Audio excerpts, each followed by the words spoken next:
Hi guys, good evening. Welcome back once again to the EdWord. I'm your host Eddie, and in tonight's video I will be discussing what I thought of the latest and darkest episode of Star Trek Picard. The latest episode is with us. It dropped earlier today. I watched it a short while ago. Before I begin, of course, please be warned, this is a spoiler-filled episode review. Again, if you're not caught up on this episode of Picard or the past couple episodes, don't keep watching or listening, as I will be going into spoilers. So, you have been warned. That being said, let's jump right into it. First and foremost, we finally got some answers here. We finally got some answers as to why the Mars attack happened, what this prophecy is, why the Romulans are so determined to destroy all synthetic life.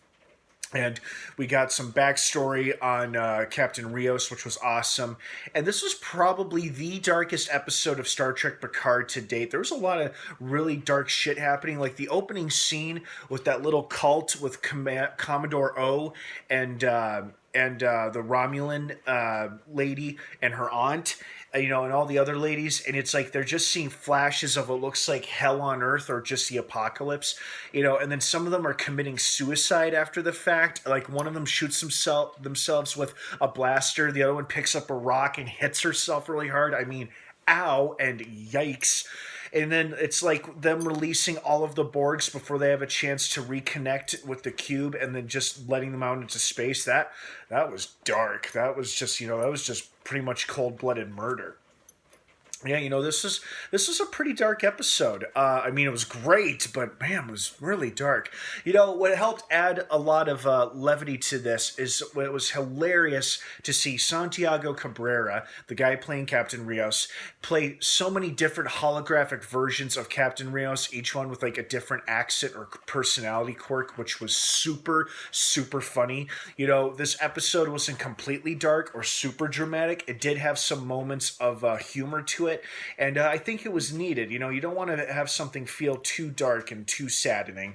And it was really great and really, really funny to watch him play different holographic versions of himself, each one with a different job, and then, of course, accent, which was just icing on the cake. That shit was pretty damn funny. But I also loved the tragic backstory we got with this character as well, because it would explain why he had such a strong reaction to Soji when he first met her face to face. Because it's like, does he know her from somewhere? Like, does she know him? What's their history here? And then it all makes sense. So this episode very much answered a lot of questions we've been asking since the beginning of this series.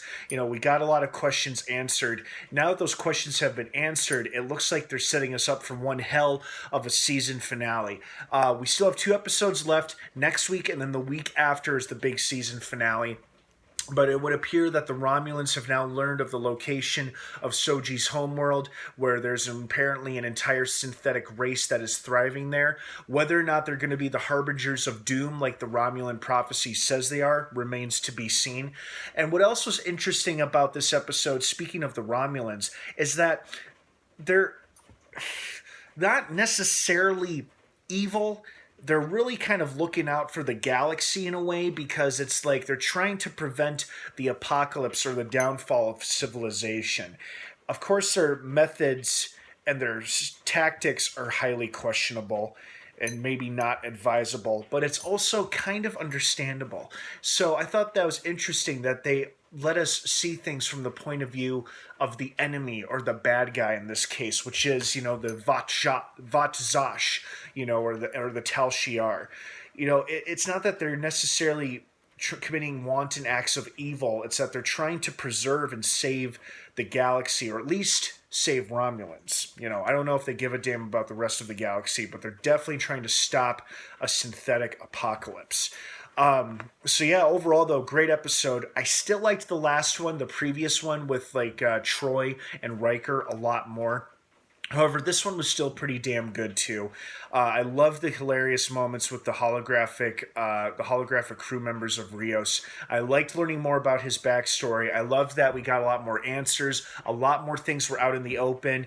Learning the truth about the death of Bruce Maddox, and she telling everybody that she'll turn herself into the authorities, and everybody bringing everybody else up to speed about what's happening with all the dark shit that they've been through, and now they're setting us up for what's hopefully going to be a pretty memorable second to last episode of this show before the season finale, which is in 2 weeks. So that's something to look forward to.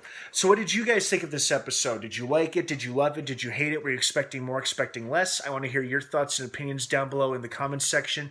Thank you so much for watching. I hope you have a wonderful rest of your night. Star Trek Picard drops new episodes every Thursday on CBS All Access. Have a great rest of your night, guys. And of course, until next time, live long and prosper.